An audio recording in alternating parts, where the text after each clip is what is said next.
Well, welcome everyone to the Generative AI workshop presented by SCORE Nashville chapter.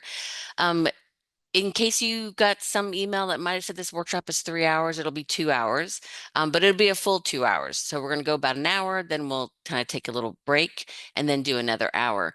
And then we can, you know, answer, we'll be here as long as we need to answer questions. So feel free to as Michelle just put into the chat, like go ahead and put your questions in the chat and she'll interrupt me during the presentation if it needs to be addressed kind of right there with something on that slide, or we might wait until one of the breaks and kind of do questions. So we'll just kind of play it by ear, but I welcome all questions and we want this to be the most informative for you. So please feel free to ask anything because we're all different levels of using generative AI. Like I said, this is going to be a lot of information. Um, and so just kind of, if something comes up that you're confused about, let's ask and get it kind of cleared up right then so we can kind of move on because everything kind of builds on kind of the information to from the beginning to end. So I want to talk a little bit about SCORE. We'll do some housekeeping slides and then we'll kind of really get into it. So SCORE is a national organization. It's an all volunteer organization. So myself and Michelle and anyone you kind of meet with SCORE will be a volunteer for the organization. Then there's different chapters. So we're the Nashville chapter of SCORE. So there's the big overall national organization and then smaller chapters that help support small businesses within those kind of local regional areas. We are a partner to the SBA, Small Business Administration, but we are separate from them. So we're a nonprofit organization that comes alongside the SBA to provide kind of two key things, mentorship and education in forms of workshops and symposiums. And then the mentors, we'll talk about that here in a minute. So one big thing that SCORE does is mentoring. If you put in the chat, say, if anybody has a SCORE mentor today, that'd be kind of nice to know because and if you don't, I would encourage you to sign up for one. It is a free resource for you, again, because it's a volunteer doing this work. But think of a mentor as your business coach. And so what they can do is kind of help you be that sounding board for your business. They can help provide resources. They can be somebody you can turn to ask questions. And they're there for the life of your business, whether you're just getting started and you need them a lot, and that, or maybe a couple years down the road, you don't need them, but you might want to come back and have a question at that point, they're kind of always there to be your business coach. The key thing about the mentors is that they aren't going to give you answers. They're just going to help you find the right solution for your business. It's still your business. You make the decisions. They're just going to kind of be there to help provide, like, well, have you thought of this or that, or what about this? And kind of provide you somebody to kind of ask you questions or challenge you at times to make sure that you've kind of thought through things as you're working through your business.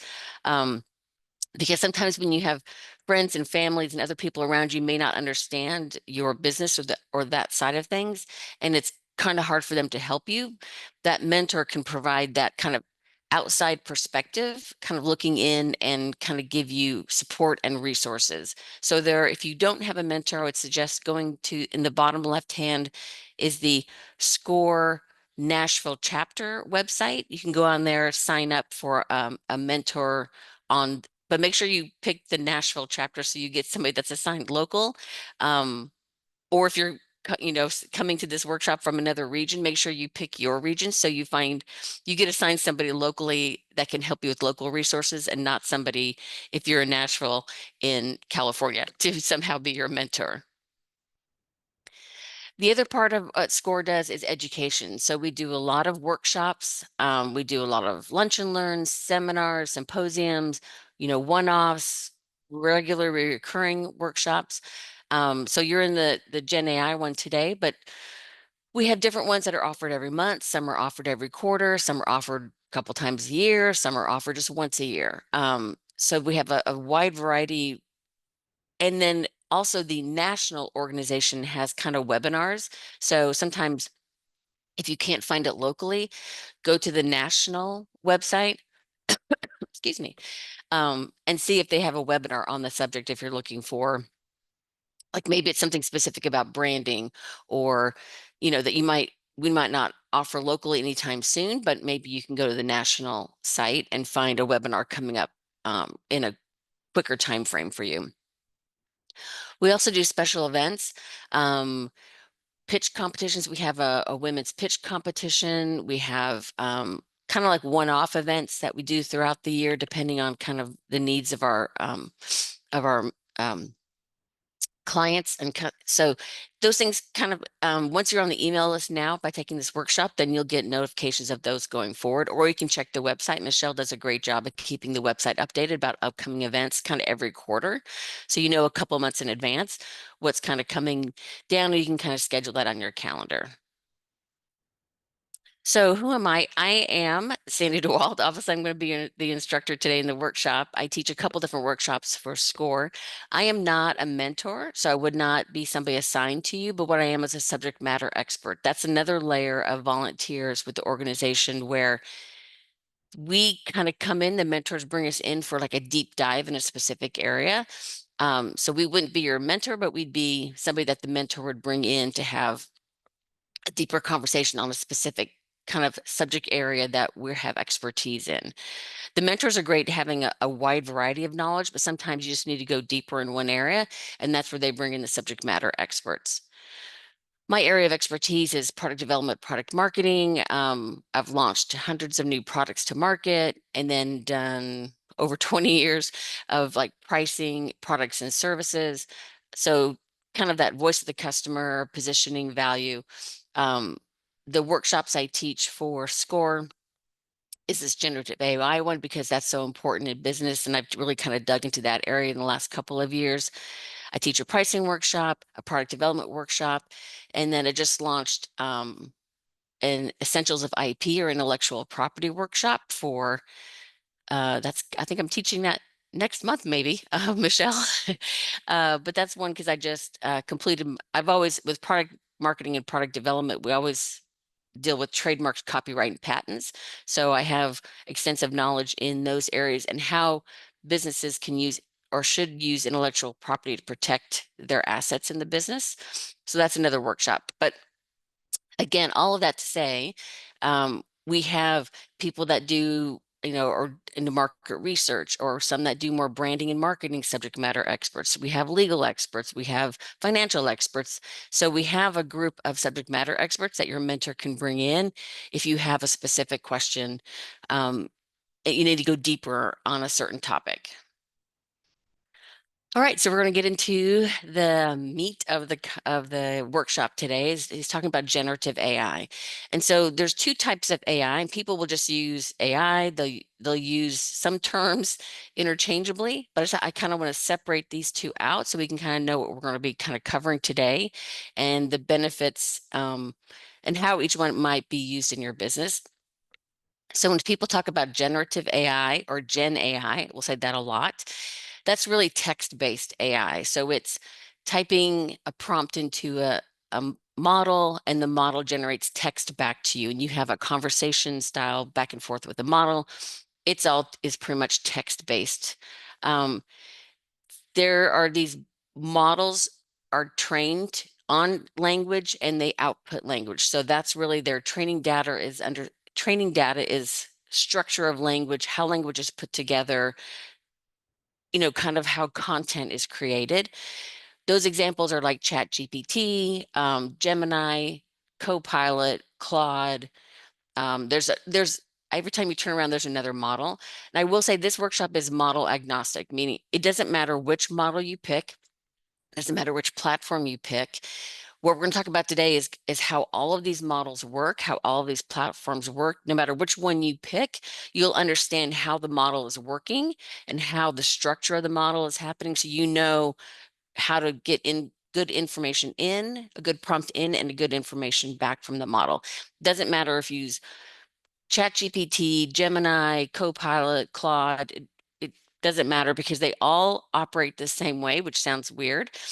It's just the interface and there's additional layers on top of them, but the basic structure of those models operate the same.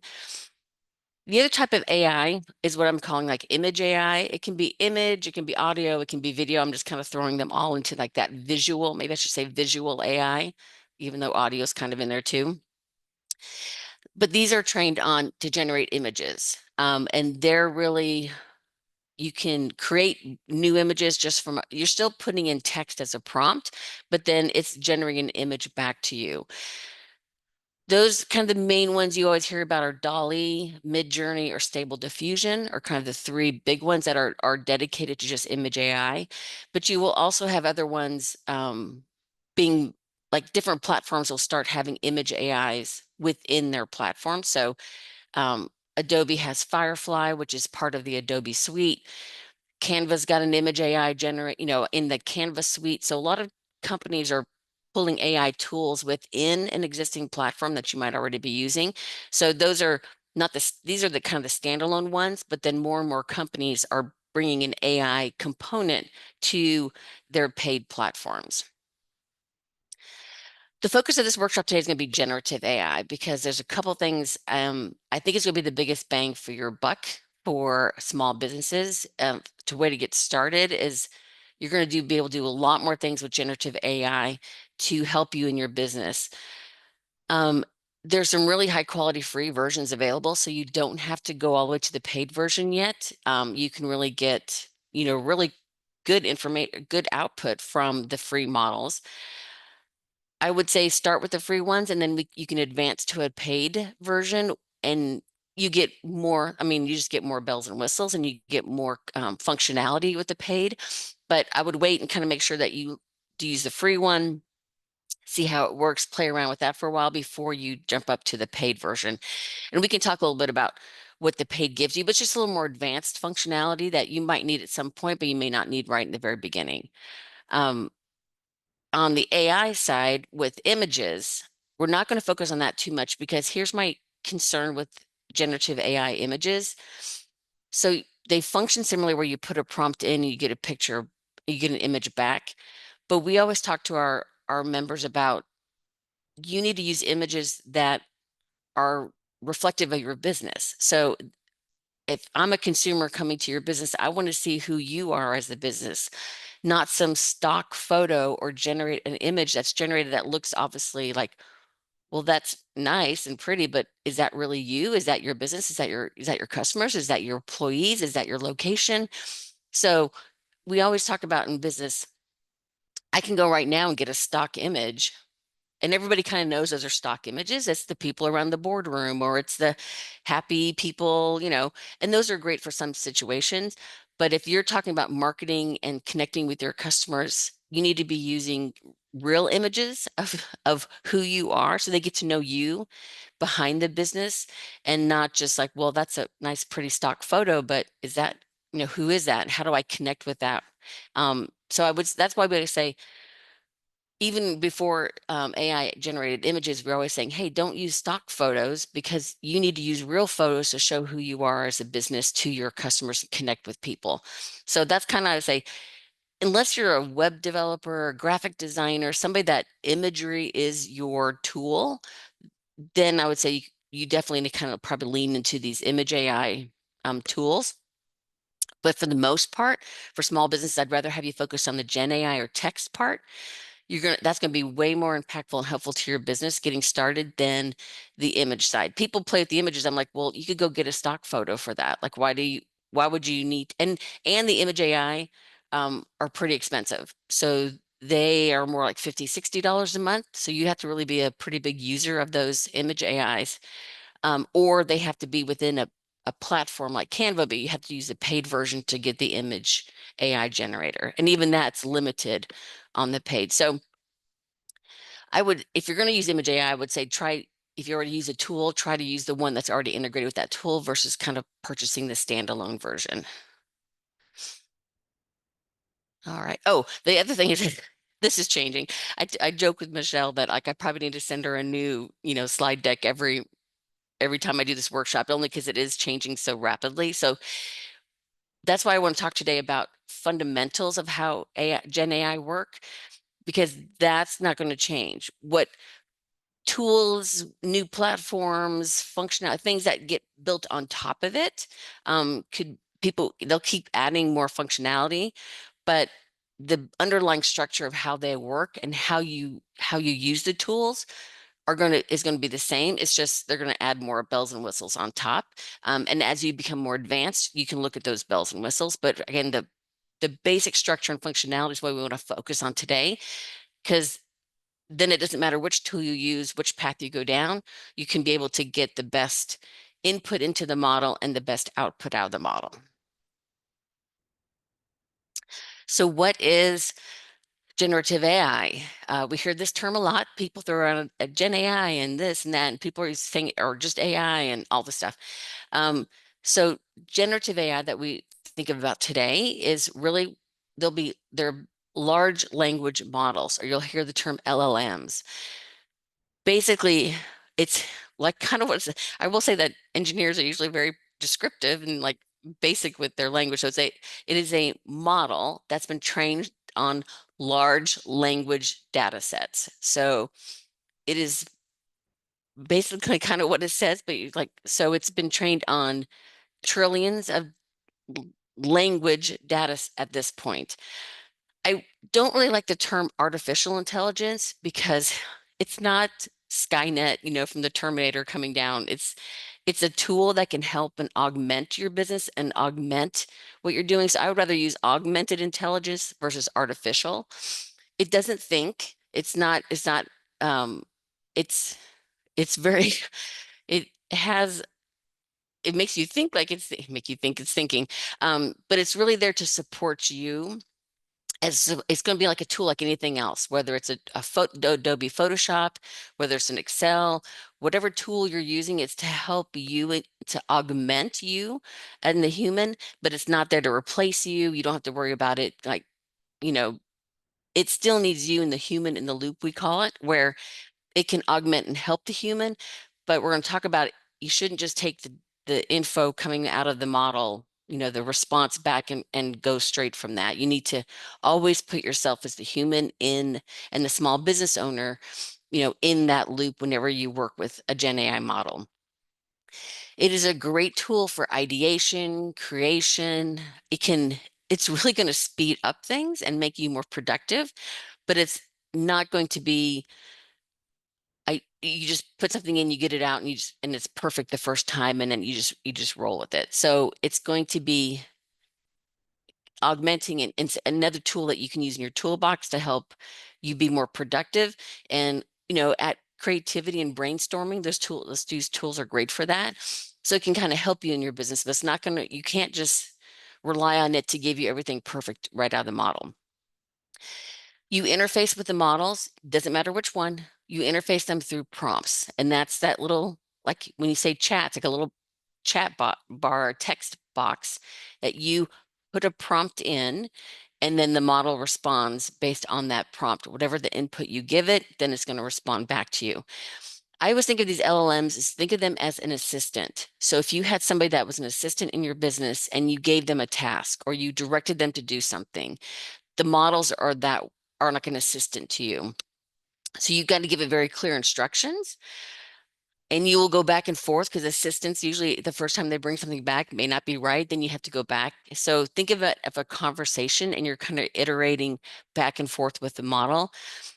If you tell somebody something the first time, maybe they get it right, and maybe more than likely they come back and it's close, but then you have to go, oh, I forgot to tell you this, or oh, you need to do this, or hey, can you tweak this part here?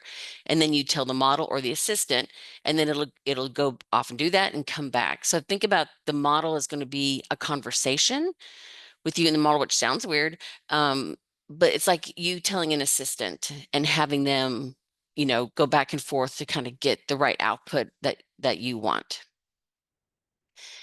Key points about the models is they're not designed to do the exact same thing every time. So if I put in a prompt and then Michelle put in that same prompt in its same model, even, we're going to get different results.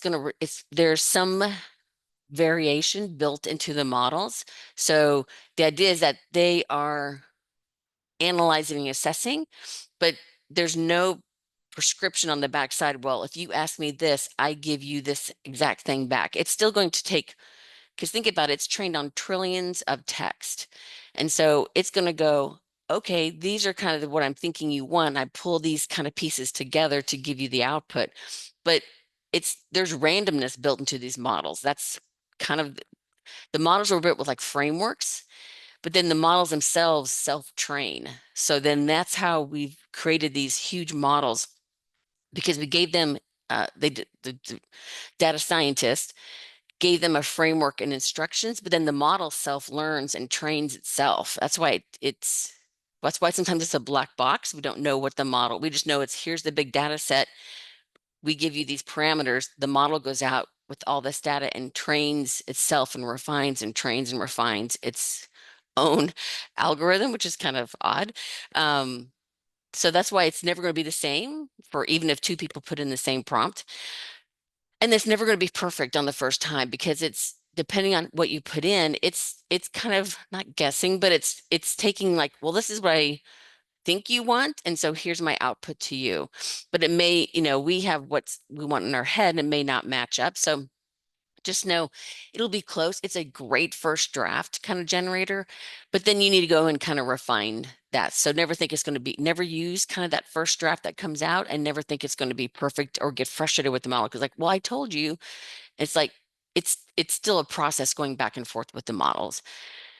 And all models have a backwards looking data. So they all have a cutoff date. And as new releases are like, say there's Chat GPT 1.0, there was 2.0, 3, 4, I think we're at 5 is the latest one that's been. So the training data may be updated, but there's still a cutoff point where they have to stop training. So I can't remember the last one for 5. I didn't look, but most of them are kind of 22, 2023. I don't know if any early, the 5 might be in 24, but it's going to have a certain cutoff point. So if you needed to include a current event that is beyond after the cutoff date of that training data of that model won't know it. So you would have to tell the model if you were talking about a current event that happened last week and you wanted it to write a blog post for you referencing that event, you would have to provide that details on that event for the model to be able to, because they won't know what happened last week because it ended its training data in 2023. So just kind of be thinking if you have any kind of current information the model needs, you'll need to provide that to the models, into the prompt. So I'm going to talk a little bit about the benefits of Gen AI for your business, and they're huge. I mean, we talk about, artificial intelligence or augmented, whatever we want to call it. It used to be called, or well, it's been called machine learning. It's been called deep learning. It's been called artificial intelligence. It's been around for decades. So the it's had a long history. There's some reasons why it's come into kind of where the mass or the regular person doesn't have to be a data scientist or computer scientist to use the models, that the average person can access them. But it really is almost transformative because it can help you in your business so much by actually just we'll cover any number of benefits, and it's really a powerful tool that you need to be integrating into your business. Um, the joke, or joke, kind of bad joke, but the thing you always hear people say in Gen AI world is you're not going to be replaced by Gen AI, but you'll be replaced by somebody who uses Gen AI. So you need to think about how to integrate it as a tool in your business because it's going to help you be more competitive and stay ahead as other businesses are using it. You need to make sure that you understand how to use this tool effectively in your business because it really can help you in so many ways when your competition is doing that. And you need to kind of make sure you're staying, at even with or ahead of your competition. So the benefits, I think that, number one is like increasing productivity. You're not starting from a blank page. It's going to give you that first draft that like, I mean, how many times have you sat down, you're like, oh, I have to write this thing. And you're just like, how do I get started? And it's all clunky and it takes forever. And you're just like, this is crazy. Well, so you can put a prompt in the model and it can generate that first draft for you. It won't be perfect, but it'll be like 80% there. It's going to be close, depending how good your prompt is going into the model, but it's going to be fair, really a good start. It's great for summarizing. I use it for putting articles or longer form content in as, summarize this, give me the top 3 points, pull out the information in here about this specific thing. So it's great. Instead of you having to read through something, let it do that work for you and pull out like summarize this for me, give me the top points, create an outline, build a checklist, all those kind of things where you can have it kind of do that work. I mean, you could go through and create an outline from something, but the model is really good about reading through a document and creating an outline or a checklist or, key tips or whatever that is, pulling it out from the model. So it can save you so much time from you having to do that. The models can do that for you. Again, any model can do that for you.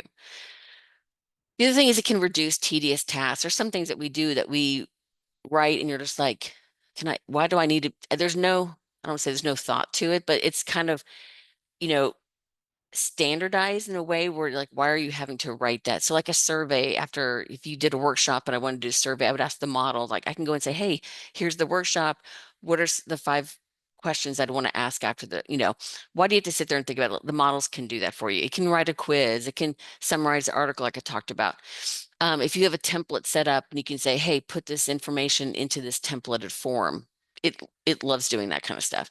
The key points of things. So again, you don't have to sit there and kind of do those things because they're really not, it's not needing your brain power at that point. It's just kind of like it's a task that needs to get done, but it can be, the models can help and do that kind of repetitive, tedious tasks for you.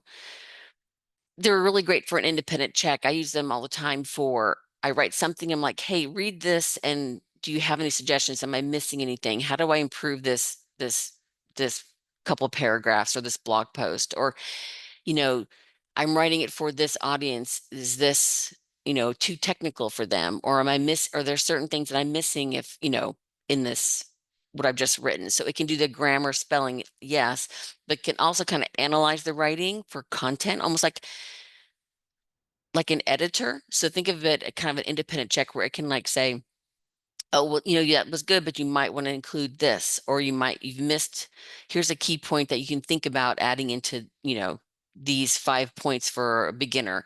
Well, maybe you've missed a point and you think, how do I add that in? So it's really great for that kind of independent check or kind of an editor content review. It's also really good for like problem solving creativity in the sense of you can ask it to like have a target audience and then making sure you're kind of writing for that target audience, or are there things that target audience needs, things I'm missing for that target?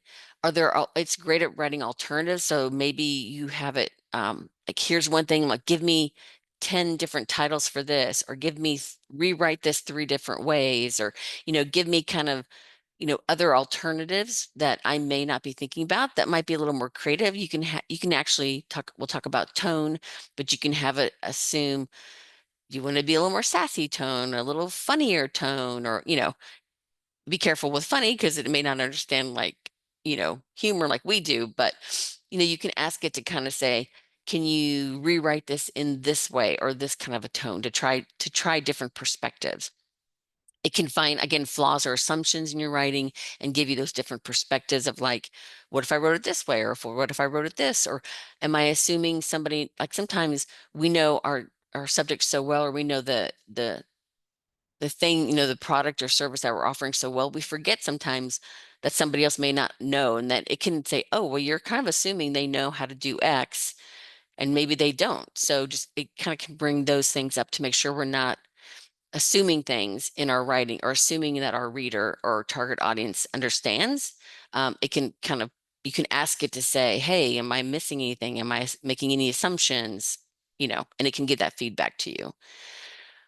And then it can generate ideas faster. So you can test ideas. You can put, what if I do this or this? You can do like brainstorming and say, you know, give me different versions of this, multiple versions. It's amazing how these tools, all the tools, again, I'm talking, doesn't matter which one you use, are so powerful at this kind of generating ideas, brainstorming. Give me 10 of I need 10 ideas for this. I need 3 ideas for this. I had this content, I need to rewrite it for a LinkedIn post or a Facebook post or an Instagram post. Like, so it can actually rewrite and edit content and repurpose your content for different platforms much quicker than you having to sit down going, okay, now let me rewrite it for LinkedIn, and now let me rewrite it for Facebook and rewrite it for Instagram.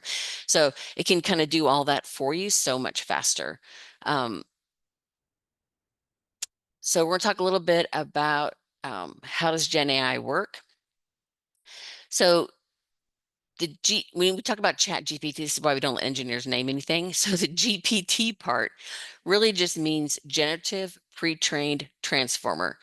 That's why, and you have a chat bot or chat box and a GPT, so that's how they named Chat GPT. So the GPT, what a generative pre-trained transformer, and this is why you and I, as average people that aren't coders, can use Gen AI, where in the past, like I said, it's been around for over 20 years, but you had to be a coder. You had to be able to write the code for the models to input in and then to generate the output. Average people don't have those coding skills. We don't know, the language, the latest coding language and be able to write that as a developer. What happened is what they've developed is this transformer that sits in the middle between the model and you as the output. This transformer in here is saying, hey, I can take what the model knows and I can take what the human average person knows, and I can sit in between, and it's almost like transform and translate that natural language coming in as an input from an average person. I can translate that, transform that into what the model needs to run, and then the model comes back, that transformer then can output it for the average person to understand. So it's that transformer is really good about the model's been trained, but it can take what the model knows and understand relationships between words and word order and context. And so it's that layer that got put on top, which means is why we, the average people, can now use these models instead of just being computer scientists, data scientists, coders. It's huge. You can't it is literally why you've heard about Gen AI in the last couple of years, as opposed to it's been around for 20 years, but why we just all of a sudden think it's new and been hearing about it's because this transformer layer that got developed and put in place. These models, all the models, are trained on billions, I should say trillions of pages of text at this point. But what the models are doing are creating a probability matrix. They're not thinking, they're not pulling. Think about like if you as a human read 100,000 books, but make it a trillion books or a trillion pages of content or a trillion, they're on the internet, whatever it's been trained on. And that's a whole nother issue about what it's been trained on. But it's looking at all this text, and think about if I read 100,000 books, I have so much knowledge here.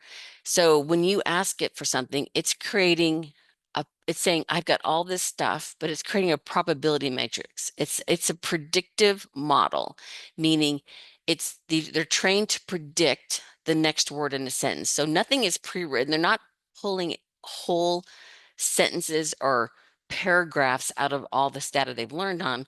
They're saying, it's like if I were to ask you, like, tell me about X, and you've read all this stuff on X, you're like going, oh, well, it's this is, you're kind of synthesizing all that information, putting it into your own words and putting into what you think you're answering that person's question. So the models are predictive, meaning they're saying, hey, based on everything, what you've asked me in the input, based on everything I know and read and have trained on in the model, I'm assuming or saying that the most likely thing you want to know is X. And then I output back to you as the model is outputting to you the most kind of likely thing that it thinks. I'm going to use think all the time. It thinks you want to know based on your input, your question to it. So they're great about knowing languages and structures and syntax and how words are put together to give you the most likely response, but they're not copying and pasting like whole sections in, if that makes any sense. It's kind of something you have to get your brain wrapped around, that it's a predictive model giving you the most likely answer or output to your prompt. So to say that, so if you were to ask the model, finish a sentence, I pledge allegiance to the model knows based on everything that the most likely word next that you want is flag. It's not going to say carrot because from all it's trained on, it knows that that's not very likely that you want to say I pledge allegiance to the carrot. Or if I asked it, Mary had a little, the model saying, oh, the most likely word is lamb, not sports car. So you can say, I want you to answer this with, an automotive reference and it would give you one. But if you just said, hey, complete this sentence, it's going to say, oh, the most likely word you want is X. So again, it's it's giving you what it's predicting or is saying is the most likely result based on the input you give it. So that Gen AI, when I say I was talking about small business or any business, it's really there's some things it's really good for. There's some things it's not that great for. Other tools are better. There are things people are using it for. And I'm like, well, that's really not the best tool for that, but they're using it for stuff that may not be the best. So we're just going to talk through what I think is if you were to kind of get started at Gen AI, what are the kind of ideal situations? Because you want the model to give you the best output. You're not trying to force it to do something it's not really great at when there are other tools that are designed for that better. Now, it's getting better and better all the time. So at some point this might change too, but it's really great for ideation and brainstorming. Give me 10 of these, rewrite this 4 times. What are some ideas? You can ask it questions of like, hey, we'll talk about personas, but you can ask it to take on a persona of your target audience and ask it questions and have it respond. So, what are the 5 things I'd want to learn if I was in this? Or, brainstorming, like it's amazing because we don't always have that resource in our small businesses of like, I need to ask somebody like, what are the most common things here? Or what are the top 5 things I should think about here? And like, it's really great for that kind of ideation brainstorming. Again, it's really great for generating that first draft. Like, it's amazing. If you haven't used the tools, if you, again, we'll talk about giving a good input, good prompt, but I'm still amazed when it brings back first drafts of things. You're like, wow, that's pretty close. Or like those are good. Like, okay, this part's not, you have to kind of tweak it and rework it. But man, it's so much easier to edit from something that's already there than trying to create it from scratch.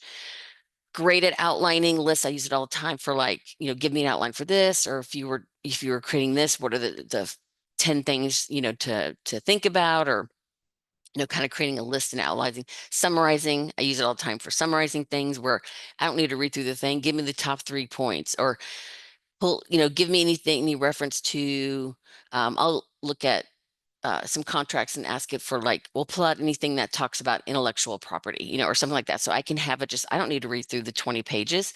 Just pull me out anything that says, that references any intellectual property terms or uh, agreements or anything in that contract.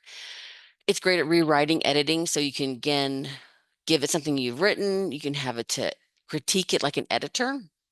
So it's that independent like check because sometimes we need another set of eyes to look at what we've written, and we don't always have another set of eyes. So you can ask the models to say, hey, I wrote this. Again, you get to give it information in that prompt that helps the model understand what you want. But then it's really great at kind of like, oh, critiquing, editing something you've written, and then giving you feedback. Same thing as far as like, it's really excellent. Think of it as an editor that can help you in your business write better, find improvements, write in, stronger lines, more concise, whatever. I tend to be, when I write, way wordy. And so I always ask the model, like, hey, I need to shorten this down. Like, help me edit this back down to, X, tighten it up. Because I get too wordy and I know that about myself. So I need that editor to help me make my writing more concise. What people are using them for, or I would suggest maybe not the best tool. People are going into Gen AI models and they're using them as search engines. I would just go and actually use a search engine, whether it's Google or Bing or whatever you use. Those are search engines. They're designed for that. And I'll tell you a couple of reasons. So one, I mean, that's really not what is, if you need to know the capital of something, just go ask a search engine. Why would I ask ChatGPT for that, or Claude, or whatever? Um, the other thing is that because the models have cutoff dates, if you were searching for something, it wouldn't give you anything after that cutoff date unless there are certain paid versions. And again, there are certain plugins you can get on the paid versions that then go out to the internet, but that's again another level. But for the most people using kind of the free tools, or you don't have those plugins active, it's it's not going to go out and search the internet for you. The also the thing is, I I will give one exception for research. So for the most part, the models aren't bringing back like sources. So if you're doing like real research and you need to have attribution and you need to know exactly where this quote came from or the source came from, the models aren't designed for that. They're not going to bring that back. Or sometimes they'll bring back, they've gotten better, but they'll bring back a source that's not real. We'll talk about hallucinations, or they'll bring back something and you're like, and you go check it and you're like, where did they even get this? Because I don't think this is the right page, wherever web page they say they got it from, if you do. So you always have to check any sources. But the only exception is if you're using Perplexity. What I've heard about Perplexity is connected to the internet. It's designed for research and to bring back um, sources and links and everything. So it's the one I've heard if you really need to do like hardcore research, to use Perplexity. Google and Claude? No, Google and somebody else have like an actual separate model that is designed for research. So if you were, university researcher, then there are other tools designed for that kind of deep research. And so if you really needed to do that, I would use those other tools. Is it Google Deep DeepMind? It's something. Google has one and somebody else has another one that's our models designed for research. So for the average person though, I really wouldn't use them if I need to make sure. And you can ask the models to give you sources. They're not always something you can, you have to just double check any source it actually gave you. It is not going to be your final output. Do not take whatever the model gives you and assume that I'm just going to cut and paste it and stick it on my website or put it on my marketing copy. No, we'll talk about why that is, but it's not your final. It's always think of it as a draft coming out of the model, and that you as the human need to add your uniqueness on top of what the model gives you. The other thing is that long form content, they're better, but we're going to talk about token links and about context links for these models. They do have a limit. And so right now you can't put like a whole book in and say, summarize this book for me. That's too much content and the models can't, they're much, much better. And like some models are better than others for longer forms. But if you wanted to say, like put a whole book in or a 500-page text of something and say, summarize this for me or analyze this or ask questions, that's too much for the model to remember at one time. And we'll talk about that. So not great for long form content yet. Or if you wanted to write a book, it's uh it's not going to write, it can't generate that much. It can't write the whole book for you and generate that as an output. So this is just some ideas, just to get you kind of thinking. You will have these slides later, so you do not have to write these down or anything. But I just kind of thought, like, what are some things that you could use Gen AI for from this kind of list I just talked about? You could create a content calendar for your marketing plan. You could write your sales copy for a website or a new product or service. You could have it write your LinkedIn profiles. So you can have it write it in like a case study. So it can do a lot of things for you in your business. So the key thing I want to say is that really anything you write today, think about the Gen AI model helping you with it. I mean, literally anything you write, whether it's now people will use it to write an email. I wouldn't use it to write my everyday emails, but if you're doing like an email sequence, like a marketing sequence or a sales email sequence, it can help you write those emails for you. Um, so think about anything that you could have an assistant help you with or anything that you write think about how can the model help me do this, and just start using it, because you got to kind of start getting in there and just playing with it.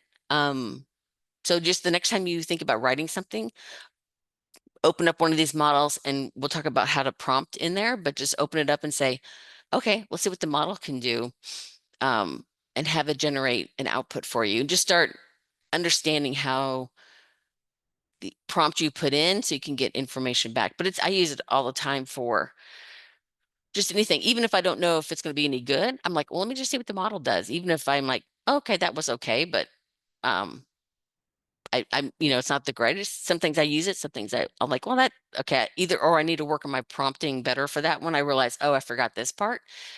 Then I go back in and iterate, and um, it gives me better output the second time. All right, so we're at our first break. I don't know if there's any questions, Michelle. Yes, there are. Okay, so so if you want to take a 5-minute break, please do so. I'll stay here and answer questions during the break. So, and of course, you can get the recording later, so you'll see if you do miss a couple of the questions, you can come back and watch that part. Okay, this is from Alan. Sandy, can you use Gen AI in a way that you and your questions are anonymous? I am paranoid of creating competitors. I do not want others to learn my trade secrets. Okay, so we're going to talk about the legal ramifications of using AI later down the road. So think about this. Anything you put into a model, theoretically, there's a most models have like a little check that you can say, oh, please don't use this for your training data. You have to trust that they're not using it for the training data, but just assume anything you're putting in the model goes back and the model is learning from it. The model is training on it. Now, what the model's not doing is saying, you put this in, somebody else over here asking the same question, so I'm going to give your information directly to that competitor. It's not because again, it goes into the big kind of learning data juggernaut that it is, but it's going to learn like, oh, you liked how I answered this. This is a much, I'll refine. And if somebody else asks me something similar, it'll be random, but it'll help me give a better response to somebody else. But it's not going to take your exact thing and give it to somebody else that asked the same question. But I will say you should never put anything into a model that's proprietary, confidential, or is something that's you think is protected. So I'll just say whether the model says it's not training on it or not, we in the legal slide later on, we'll talk about that and why. But if it's confidential, proprietary client information, data, that's specific, you can anonymize data and put in there maybe, but if it's specific, has any identifiable characteristics in the data, do not use these models. I just will do not. So that's the short answer. Okay, he also asked, how do you feed Gen AI an article? Oh, there's as long as it's like a PDF or a Word document, when you go into, I think I have Chat GPT. Here we go. Let me pull this over really quick. See, let me know if you can see this, Michelle. Yes. So if I go in here, there's a little plus icon where I can add files. So you just click in here and then add photos or files, and you can add images, and it can look at them. But this is where you would add a document, and then it would add that document, and then you can ask the prompt about summarize this document I just uploaded, blah, blah, blah, about it. So I will say on the free versions, you can add a file like one time, but then it's like 24 hours before you can ask another chat with the file. That's how they want you to do the paid version. Paid versions, you can, um, add files to multiple chats without having to wait. Okay. Henry wants to know, what are the free AI platforms? So ChatGPT has a free version, and then they go to their paid version at $20 a month, I think is the last one. I think Claude has a free like 30 or 60-day, maybe it's 30-day like free trial before you have to pay. Can like some of them in their tools. They don't have a free version. It's only in the paid version. I think most of them have some sort of like 30-day free trial. Then they make you start paying for the tool. So each one's kind of different, but they all have some free version in the sense of maybe limited time, or like the Chat GPT, it's a free version, but there's limitations to the functionality of the tool on the free version. But still, the it lets you get in there and play around with it. And it's still these are still pretty powerful tools, even if it's a limited free time or the limited um, free version of the tool. I use the free version of Chat GPT, and I just have to know there's certain things I can't do with it. Like, okay, it's limited, and then I have, paid version on something else, or maybe I move to the paid version at some point. Okay, Mm, thank you. That's all we have okay. at this moment. All right. Oh, I guess I didn't say like a 5-minute break. So I didn't look and see when we started. But I think it's probably been 5 minutes. Um, I don't if you wanna, are you guys ready to kind of get started back going? Kind of you can put in the chat maybe, or the Q&A or something.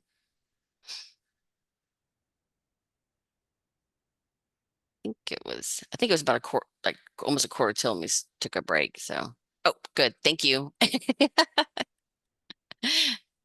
Appreciate it.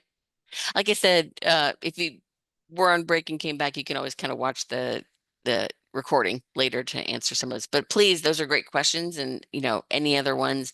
And as we get into it, because now we're going to get into like, how do I put a prompt in? What's like the formatting? How do I get good in? Back in the 1980s, it was like the mantra, and I've heard it again more recently, with computers was like, um, garbage in, garbage out, where if you put kind of crappy prompt in, you're gonna kind of get a crappy result out, basically. So I would think of that with prompting is like garbage in, garbage out. So we're going to talk about the structure of prompting. And there's like whole jobs now called prompt engineers, and all they do is they create prompts for companies. And really large companies will have prompt engineers, and they sit around, they develop the best prompts for certain things for their businesses to run and to use these tools. You don't have to be a prompt engineer, I promise you. I'm going to give you like a formula that's kind of gives you the key things to put into a prompt so you can get the best output. But again, it's an iterative process going back and forth. And there's just some things, big companies need very specific information. So they usually have to have a more tailored prompt or more specific prompts based on what they're doing. Um, so they can hire a prompt engineer, but you can use this as an average people. I promise you, you can get good information out of these models. Oops, let me go back over here. All right, so what is a prompt? Prompt is literally when you see that little chat GPT, a little message chat or a little text box, whether it's in um, Claude or Copilot, or there'll be a little text box, a little box will pop up somewhere, and that's where you input your text into the model. That's the prompt. This natural language that you can actually just put in normal language and into the model, and it understands that, like, is huge. Like that's where we went from that coding, and we found that transform in the middle that like can translate that natural language that you put in into code that the model can understand, and then when it comes back can bring it back to you in natural language. Revolutionary. Like that is why we have the Gen AI models that we have today. The thing about the prompts is that there's specific information that needs to be included in a prompt, again, to help the model figure out what you want. If I just give it, write me a blog post, it's going to go, okay, I'll just write you a blog post about whatever random thing. Yeah, it's gonna use its random generator and like, okay, here's a blog post. That's garbage in, because it's like it's not helpful. If I told an assistant, hey, write me a blog post, it's gonna go, okay, and it'll be so wildly off that it's not useful. Um, so think about it as giving those detailed instructions to an assistant. So if I were to give somebody to need help, an assistant, I would say, Here's what I want you to do. Here's the parameters. Here's kind of all these factors. So what I get back from that assistant is going to be closer, not exact, but closer to what I want versus giving it kind of free rein or no guidelines and guardrails. These models need the prompt, just think of it as like kind of that framework or guardrails. So the model can create the response within that structure. And their conversations. So you'll put in a prompt, the model will give you an output. You'll refine that output. You'll say, oh, that's not quite right. Can you reword this? Or I don't like this. Can you do this? Or give me three more alternatives for this. So you're going to be putting in more text into another prompt. It's going to respond. So think of it like a thread of a conversation. That's why it's also called chat and why they named it Chat GPT. But think about it's a conversation you're having with the model. Again, any model, doesn't matter which one you use. You're going to put in a prompt, it's going to respond. You're going to refine, put another prompt in to refine what it gave you.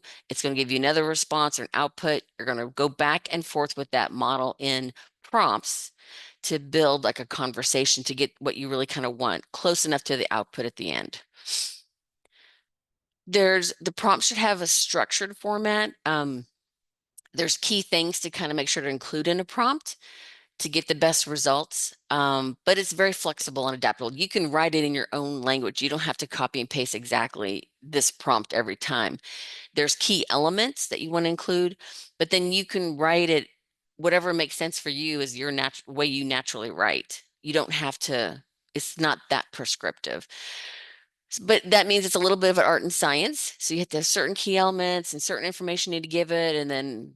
But then you can also add in things and you can write it in your own way. And so that's why it's a little bit of a balance and kind of figuring out like how to write a prompt and like, oh, that wasn't quite right and tweaking those prompts. And once you really get a good prompt, then I save it in a Word document or save it in a Google Doc and like so I can go back and like remember that prompt. Like, oh, that was a really good one. It got me a really good result at the end. So I want to save kind of those kind of good prompts instead of having to like remember what the prompt was and rewriting it later. So I'm calling it this PCAR prompt pattern. Um, the key thing is I'm going to present these as kind of discrete elements, like kind of four discrete elements of things that you need to include in a prompt. In reality, you're going to kind of mash them all together and combine two things in one sentence, and that's fine. I just want to make sure when you go back through and look at your prompt that you have, okay, check, I got this element, check, check, check, that those are included in your prompt somewhere, and that will give you the best output. The first one's persona. So you're going to tell the model what role it's taking on. It needs to know who do you want me to be when I respond back to you. It's it's essential for the model to understand. Instead of saying write me a blog post, you're gonna have the model assume a persona. Think about like when you talk about your customer personas or your customer profiles or your target customers. Think about I've got to tell the model what persona I want it to take on. Do I want it to be an expert in this category? Do I want it to be one of my target customers, the persona of that? And it'll frame all of its output in that persona, but you've got to tell it who it needs to be essentially. So if I were to say, act as if you were a B2B marketer. So it's always like act as if, or pretend you are, or assume you are, those kind of like, you'll see that a lot. And that is telling the model, okay, I'm not just a marketer, I'm a B2B marketer, a business to business marketer. So again, I'm taking on a very specific persona, not just and you could even add, and then the next layer is adding context around that persona. So you want to give it additional experience, background, expertise, your target audience, kind of all those things that say not just a B2B marketer, but let's build out that kind of persona or profile a little more with what does that mean? What kind of context is around that? So I may say, you have expertise in B2B marketing, but in lead generation and lead nurturing, you specialize in email marketing and email newsletters. So again, you're giving that model more context around not just B2B marketer, but what are the additional layers around what that role or that persona is. then you're going to tell it an action. You're going to give the model specific instructions on what to do. So this is what people kind of know, do this one automatically, but they kind of forget the persona and context, and they kind of go straight to write me a blog post.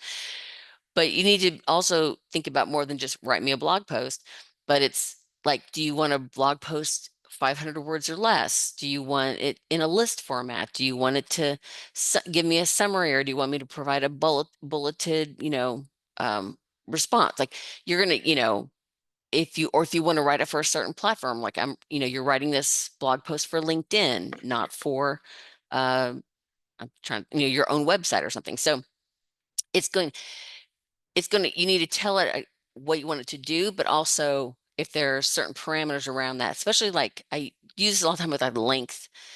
I need a short description, 200 words or less, or I need no longer than 1,200 words, or, you can kind of give it information like that where you're saying what you want it to do, and then what you want the blog post about the importance, since I've told it it's an email marketing B2B marketer, you know, the importance of a weekly emails and newsletter and your overall strategy. So again, it's writing that, but here's the tone I want you to take. If your business is sassy and snarky, then you can tell the model to take a kind of a sassy tone or a little bit of a snarky tone. You can have it like most times it's business, professional, casual, but you kind of need to tell the model if you want it to. And I would say that it's going to reflect the tone. If you don't tell it one, if you the tone that the input that you put in, it's probably going to kind of return that same tone. But if you want it to be, a different tone, then you have to make sure to let it know. I also, for some reason, it doesn't do it as much now, but in the beginning, I would use these models and they always put like emojis in, and I'm not emoji. I don't do emojis. I don't use emojis. It loves to put emojis in. So I always tell it, don't use emojis if I don't want it to have, otherwise it'll return like emojis for everything. Like, stop it. It's not, because that's not me as a business or as a person. I'm not an emoji person. So I wouldn't want the model to, I need to tell it, or if you are an emoji person, like put all the emojis in you want, kind of a thing. Like tell the model that you want emojis in there. So it knows. And then you're not going back and going, hey, and take out all the emojis of what you just gave me. Then the last one is refine and reiterate. So you're always going to tweak and modify the prompt. The first results are rarely, like I said, it's never 100%, but most likely you're like, that's not quite right. Let me tweak this. Or I don't like this paragraph. Or can you reword this sentence or two? Or so it's that reiteration and refining, going back and forth with the model. That's where you're having that conversation, going close. But what, like when the assistant comes back to you, like close, but can you rework this, or can you add this in, or hey, I forgot this.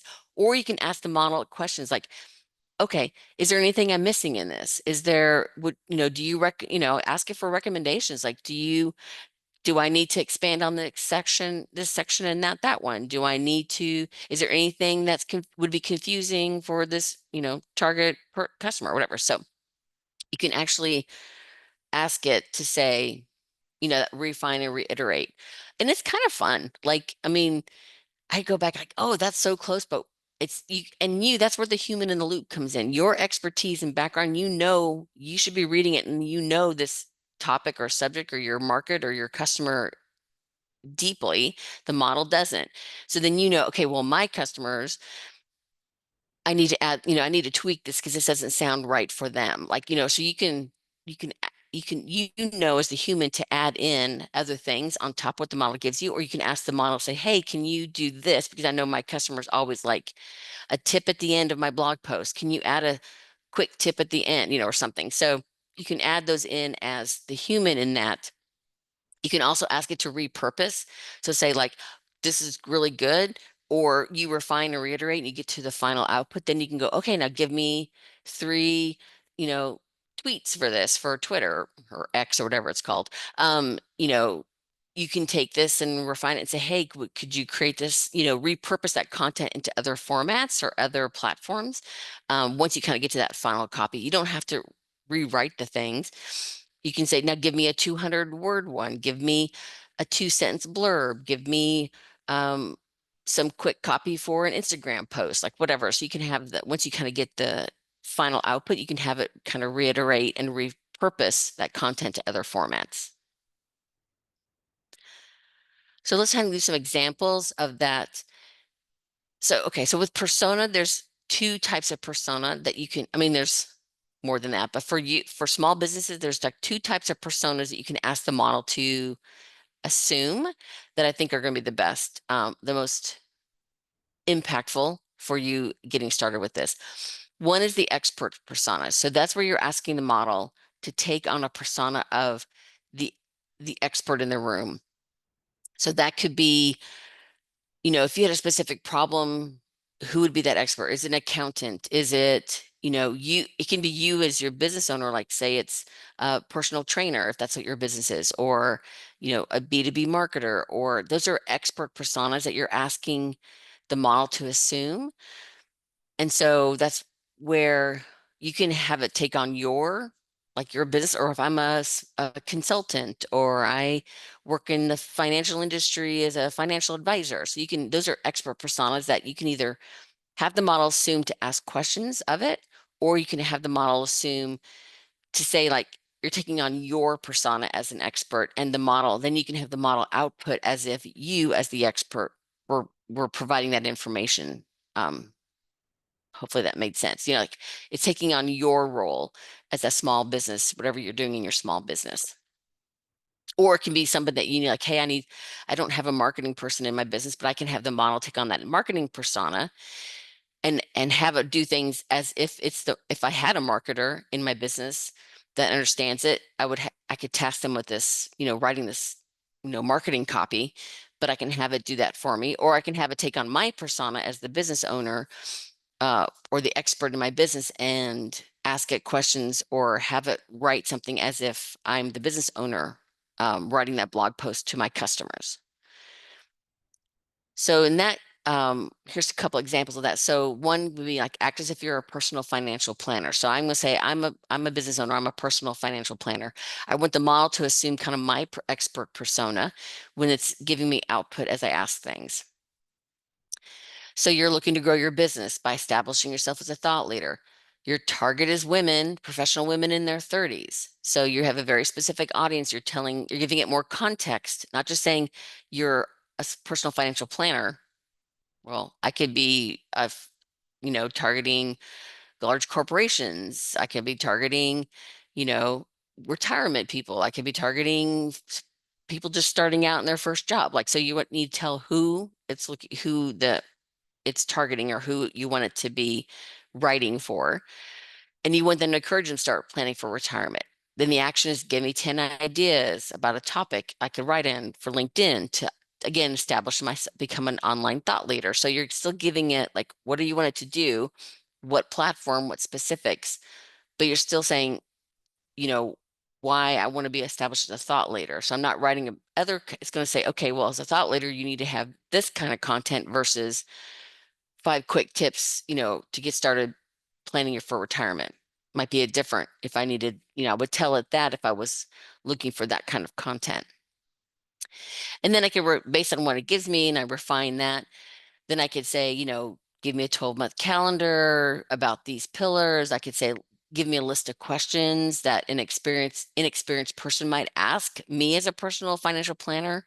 So then you're like saying, hey, what are people asking somebody in my position? So then you can say, oh, then I can write more blog posts on answering those 10 questions. So you can kind of once it assumes a persona, you can kind of keep iterating and refining and adding onto and asking it more, um, different ways, you still within that same kind of expert persona.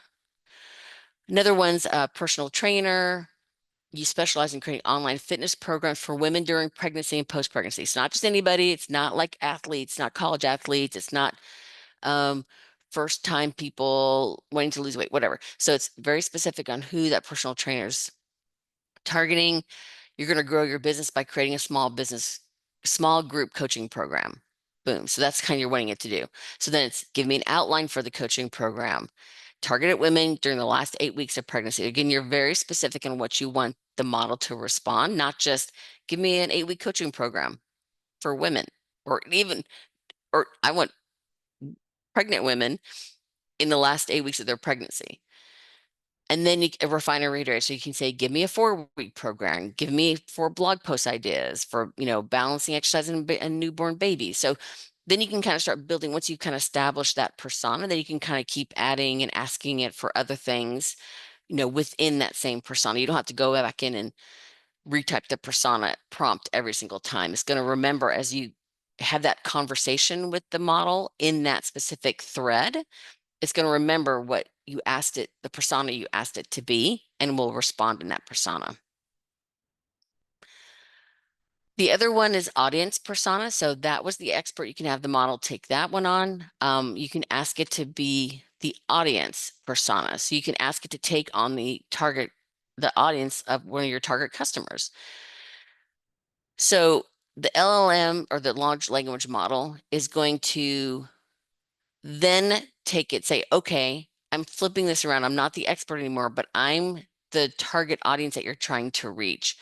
So it's going to take on, like, if it's a personal trainer, I'm going to take on that I'm a woman in my, first in a pregnant woman, and I'm concerned about how do I maintain my fitness during pregnancy. So then you can ask it and take on that kind of um, audience persona. This is really good for sometimes when you're the expert and you've been doing financial planning or personal training for 20 years. Sometimes it's hard to remember what a beginner was asking, or it's hard to think back to, it's called the curse of knowledge, where you've done it so long, you just assume, well, everybody knows this, right? No, not everybody. So you can have the model take on that target audience and ask it questions, and it'll help you think that, oh, they don't know how to do this, or they don't understand this part. I know it because I know it so well. I just assume everybody does, right? We do that all the time, where we assume, well, everybody knows that.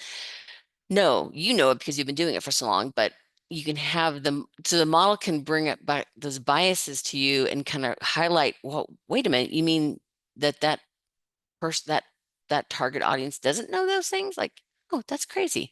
So it's really good about we call it the voice of the customer. So getting yourself into that voice of the customer, or the minds of the customer. It's kind of hard to do sometimes, but the models can take on that customer, and then you can ask it questions as if it's that customer, that persona. So some examples of that is, um, and this one, the first one is very, just to show that the same topic would be presented or could be very different in the output depending on who the audience is. So the first one is, assume you have no background in computer science, explain large language models and how they work. So assume that or you, the model, you're saying that, assume that you have no background in computer science. How do LLMs work? But then I could say, wait a minute, assume you're Christopher Columbus and explain how large language models work. So it's the same, you're asking it the same thing, but that target audience, if I tell you you're the average person in modern times versus Christopher Columbus, the model will come back with a very different output, saying, well, if you're Christopher Columbus, then I need to word this much differently in different terms and different analogies and different references, because that's a very different persona than the first one. Or you could say, I'm a second grader and then I'm really get bored. Like, how would you explain models to me? Like, hey, the model's going to come back and say, okay, this is very different audience, a second grader, Christopher Columbus, and the average person, modern person. So same topic, but it can be, depending on who the audience is, the target audience persona, the model will output very different language for each one of those personas. So putting that in like context for small businesses, say that again, it's going to be the same, you're asking for the same information, but that persona is going to change. So if I'm a 30-year-old woman with no background in exercise or science or physiology, explain the role of recovery in a strength training program. Okay, the model's going to say, okay, assuming a 30-year-old woman, it's going to say, okay, here's how I would explain recovery if I'm a 30-year-old woman, average person. But say I'm a college student just starting out an exercise science program. Explain the role of recovery. The model will say, okay, college student, it's a very different persona. It would maybe have more technical language, maybe because they're in college, they're learning about this, they would understand other um, backgrounds, other kind of models or things that they've used in exercise science. So it would explain it differently. Then you could say, I'm a seventh grader. I'm just starting to play organized sports. Explain the role of recovery. It would be very different it would output very different language around that target persona. So again, who that target persona is can really influence. And we skip this sometimes. We forget to tell the models who we want it to be, whether that's an expert or whether that's the audience, or there's many different other kind of personas, but those are the kind of two I think they're most impactful for small business, either having it be the expert role or having it take on your target customer, target audience. Because you might be a business that has multiple customers. You may sell products to businesses and to individuals. You may have multiple, and you would say, okay, write me, if I'm writing it for a business, something like that, or I'm selling it wholesale versus to a consumer, to the end user. So you can have it take on and write the same thing two different ways if you have multiple, like two different audiences.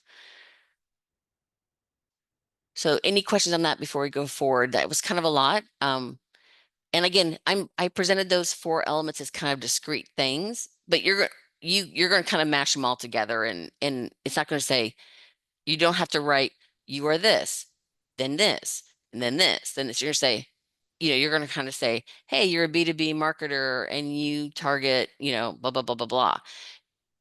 You also have experience in the, so you're going to kind of, as long as those, just when you go back to your prompts, just make sure, like, do I see the persona? Yes. Do I see context? Yes. Do I have an action that's defined? Yes.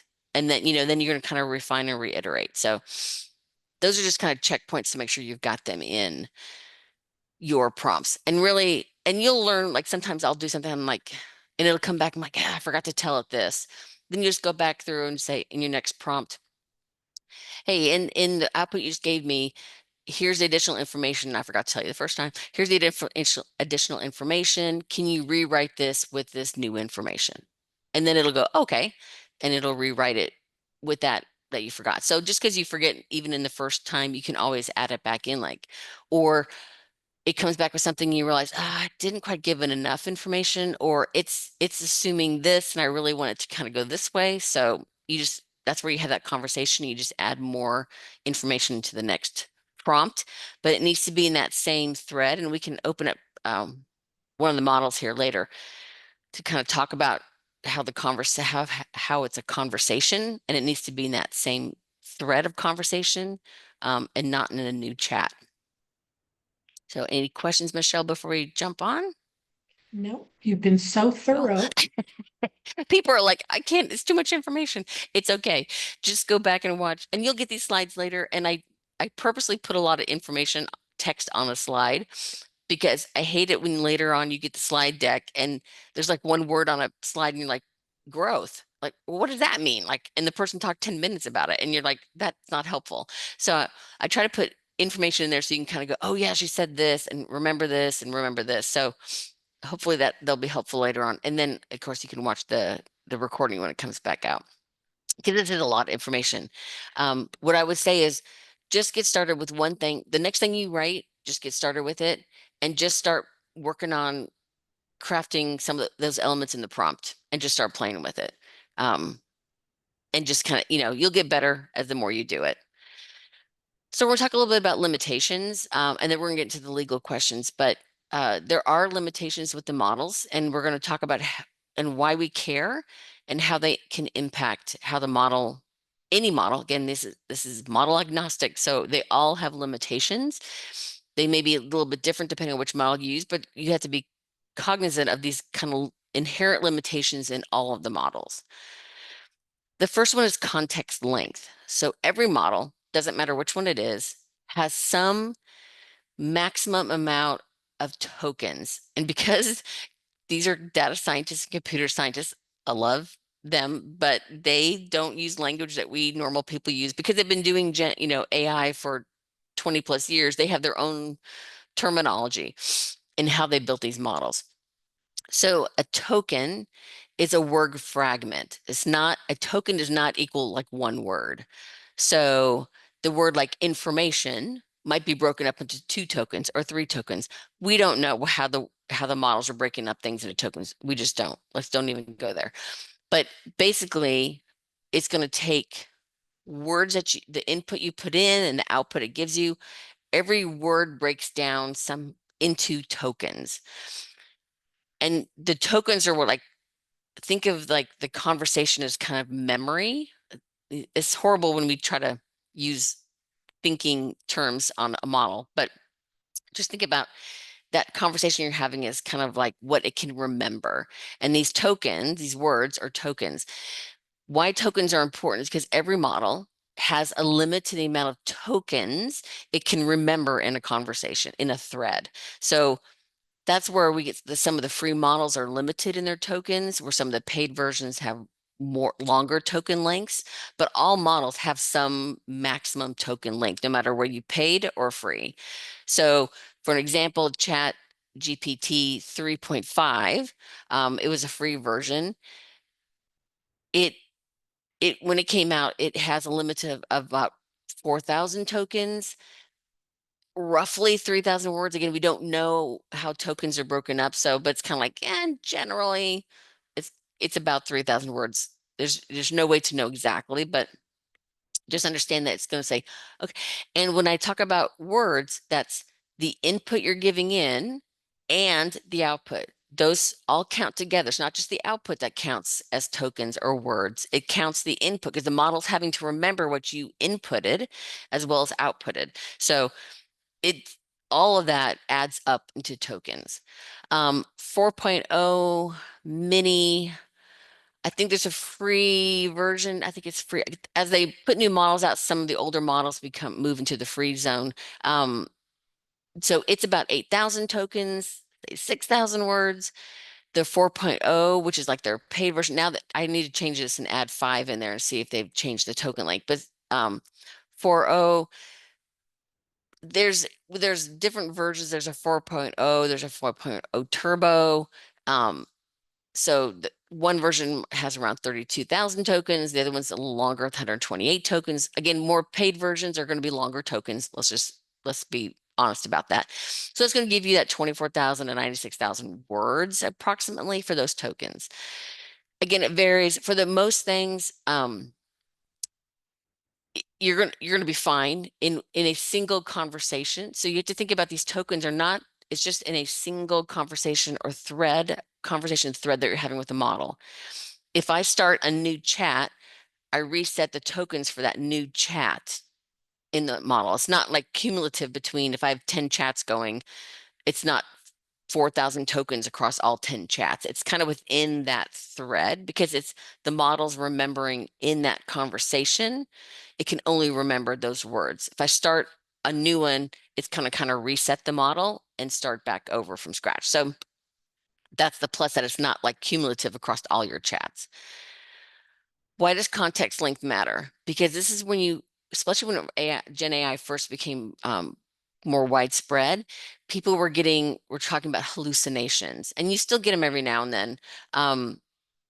But as context lengths have gotten longer, you see less and less hallucinations, because what happens is when the model, as you have a conversation, you input, it outputs, you input, it outputs, like you have a conversation. At some point, the model exceeds that context length and it loses the thread of the conversation. It just cannot remember anymore. It's just like, oh, but the models are trained to always give you an answer and always like, I'm going to give you something. So what it does is it starts kind of making up things or putting in hallucination, or like you're like, wait a minute, why did it put that in there? It has nothing to do with what we were talking about. Or it's not even like it like that's not the right persona anymore. Because what's happened is it's lost the original prompt about the persona or the conversation that was at the very beginning. It's exceeded that constantly. So it's kind of like, well, I'm gonna give you an answer. It's like that digital assistant, like, well, you asked for this. I don't remember who you want me to be anymore, but I'm going to give you something because you've asked me for something. So it's not going to tell you, I'm sorry, I've hit my context length and can no longer answer you. Never going to do that. The models are trained to always give an output. So that's what happens when it kind of loses the thread of that conversation. It's also why you can't put longer documents into if they exceed the context length. That's why you can't upload a book essentially, because the model's like, I can't look at all that because it's beyond my context length. I can't even analyze it. So that's why if you do something that's really long, you have to like break it up in sections, say, okay, look at these first 10 pages, then this second 10 pages, or the third 10, whatever it is to fit within that context length. So that's why we say it's important, because it does matter if the model starts forgetting where it is and forgetting the original kind of prompt up here, and it starts kind of returning information. You're like, that doesn't make any sense. And you probably realize that the model has lost the thread of that conversation and you've exceeded its context length. So we're going to talk a little bit about copyright law and AI content, which I think somebody talked about legal, and then we're going to talk a little bit about legal aspects of it. So if there's any questions about this, just, give me a shout. Um, Copyright law. So I do teach an intellectual property workshop, and we go about copyright. And I took this slide from that about AI into this. First of all, so there's two different aspects of copyright and AI. One is one we should consider, and one we don't have to worry, one we shouldn't have to worry about, or shouldn't to worry about. The one that we don't need to worry about. So you've probably heard in the news, especially when the models first came out, that people were suing ChatGPT or Google or Claude or Anthropic, who makes Claude, because the models were trained on copyrighted content. It was somebody's book that, or something online. It was just taking stuff from the websites, and websites should be, your content on a website should be copyrighted protected. It's training on that corpus of data. That is still, things are going through legal. That'll take years to design, to figure out how all that works and who's responsible. The problem is that the models, since they are self-learning, they can't go out. You can't ask the model, did you go train on this specific book? It just doesn't, the way they are built isn't set up that way. So it's very difficult to figure out what it's trained on. The general thing is like, go train on this bulk of data, and the model goes out and figures out what it wants to train on, and picks and chooses and looks at everything. Like, so it's a self-learning. That's why it's artificial intelligence, because you don't say go to these 10 websites and look at them. It's going and figuring out what it wants to train on and building its own kind of training data within the parameters. Don't worry about that one. I mean, that's other content that, I mean, the genie's out of the bottle. We're not going to go back and all of a sudden no, bring AI back in, Gen AI back in, and no one can use it, these models. That's for those people to work with the legal system separately. However, what we need to look at is, like, if you're using AI to generate content, like for your website or for something, what's the copyright language around your content that you're creating with the models? And I would say there's a lot of gray zones in it, because people are bringing there'll be like lawsuits and have to go through the legal system to kind of to figure out all the hard guardrails, the hard yes and no. So what I'm going to give you today, not a lawyer, I'm going to give you like general guidelines to think about when you're creating content in copyright law. So the copyright law is governed by the U.S. Copyright Office. Right now, the U.S. Copyright Office says works produced by machines without human authorship cannot be copyrighted. So anything a machine creates that doesn't have human authorship, and that's the gray area, but they're saying, hey, that you can't copyright that. The key requirement is human creativity and authorship is needed. So a human needs to be in there. The question is, how much does the human need to contribute versus the machine or the AI tool? That's the gray area. So how much is the AI assisting, and the level of AI assistance may or may not is the gray zone for, like, can you copyright something or not? So I'm gonna give you some general guidelines. It's still is the current legal landscape. It is changing all the time. So take it with a grain of salt, but just kind of be thinking about this going forward.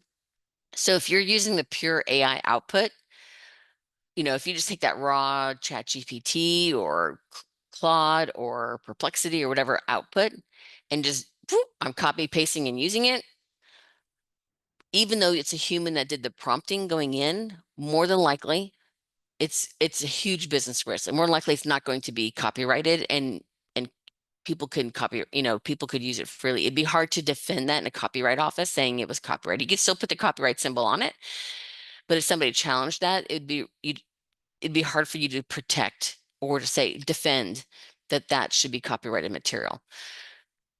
AI and significant editing. So that's kind of getting to that gray zone. Like you use the AI, but you refine it. You reprompt it, you edit it, you modify, it kind of that's that gray zone of where it depends on how much the human did. If you just did a little tweaking of a few sentences and a couple words, higher risk. If you kind of rewrite some stuff, you add in some additional things, you know, more likely that it can be copyrighted.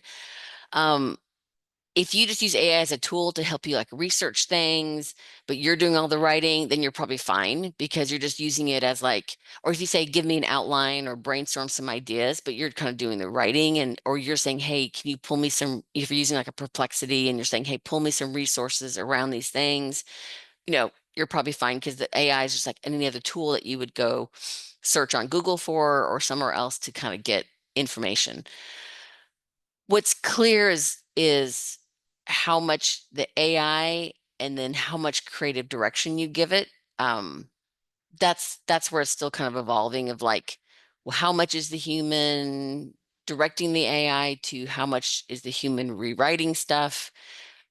You know, people are trying to say, especially it's probably bigger on the image AI side where people are putting a prompt in and they get an image back and they're saying, I should be able to copyright this image because it's my image, but is the prompting into the model enough human interaction or human control or human creativity or authorship versus the model doing most of the work. So it's probably more gray on even on the image side, but uh, definitely even on the written side. So that's why I say never take what the AI gives you and just use it straight. Because first of all, it's not going to be the best. It's not going to be that tailored. It's going to be more generic content. You need to add your personality, your business, your uniqueness on top of it. Um, but then that's also helps you so you can be able to copyright it. The more you kind of add of your own human authorship into the piece, the more likely that you can defend it in a if a copyright issue ever came up with your content. So the other thing to get back to that early legal concern. So that's why you always want to add in or modify or add personal experience. You want to add your customer stories into something because the model's not going to know your specific business like customer stories. So you want to add in that layer, you want to add in your personal expertise on top of what the model to kind of give it your voice and your, you know, who you are and your thoughts and kind of because you might take a controversial stance to something, or you might say, here's my personal um plan for this kind of thing. Like, here's my background and here's what I believe about this specific topic. The model can give you kind of what's the general idea or the general concept, but then you can add on about you with your specific voice and opinions and thoughts. Again, as mentioned earlier, never load anything proprietary into the model. Um, any third party model. I don't care if they even say they're not using it for training. You can't trust it. You can't trust that it's not going back and the model's not using it. Again, they're not lifting your exact words and holding them there to give to somebody else, but they're taking that data like, oh, they asked about this. So in the future, I need to think about this when somebody talks about this like that, they're bringing it back in and learning on it.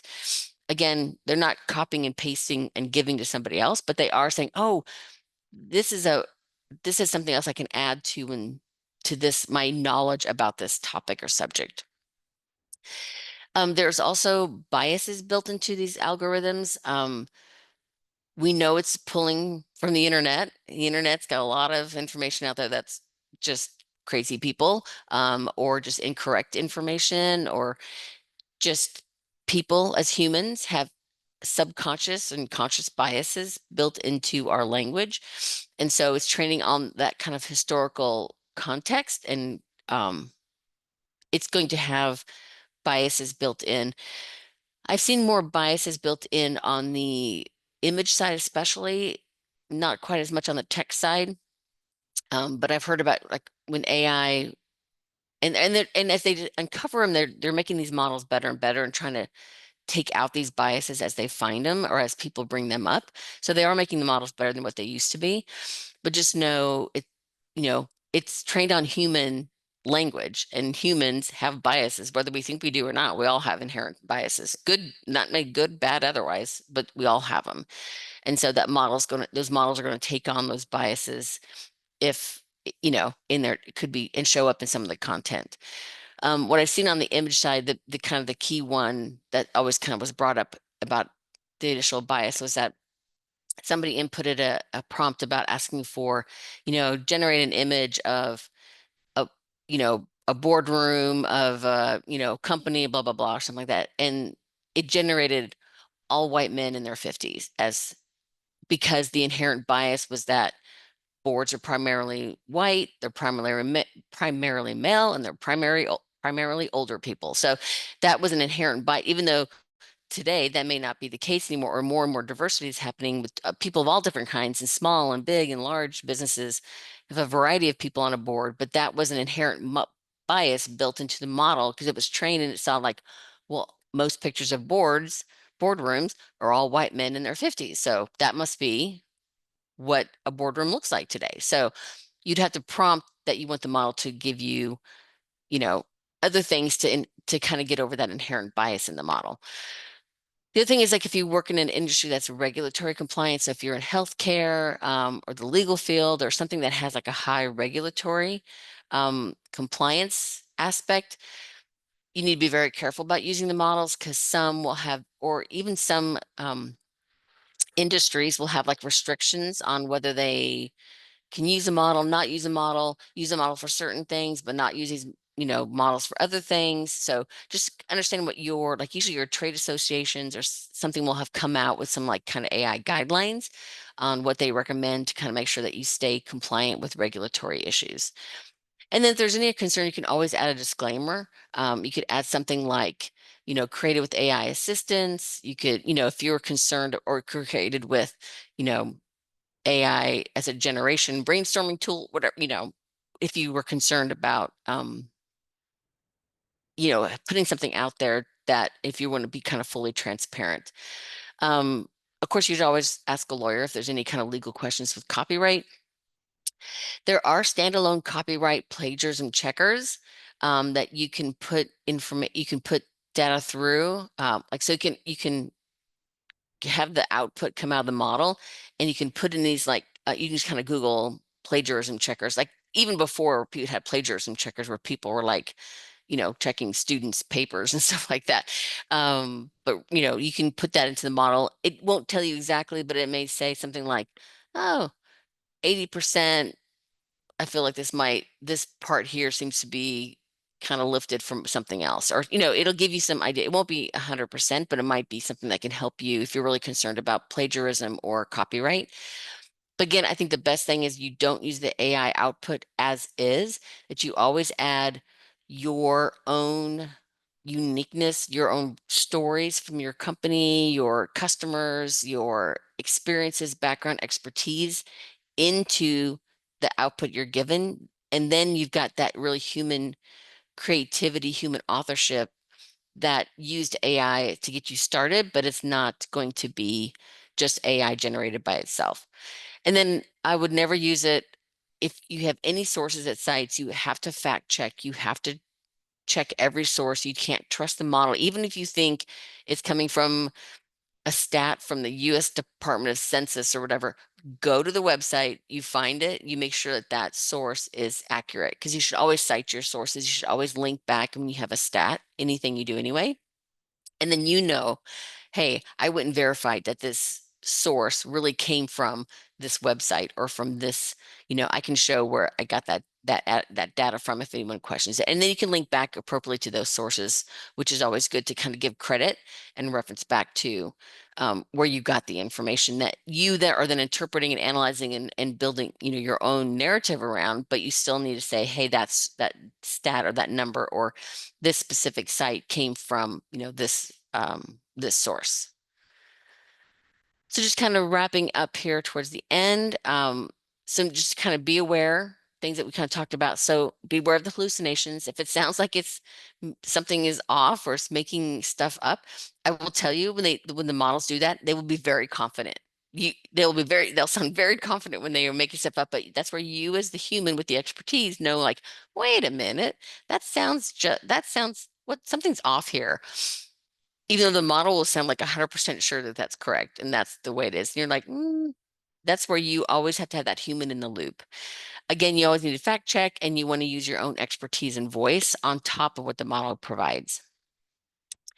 Don't upload any personal information. Don't upload any customer data. Don't upload anything that can be confidential, proprietary into these models. So if you're wanting to upload some data, you could de-identify it, like give them like you would take out personal information or names or social security numbers or whatever. Like somehow you could de-identify the data and have the model analyze it, but you'd never want to do anything where somebody could identify, specifically who that customer is, or this is some proprietary information um, that you wouldn't share out widely, essentially.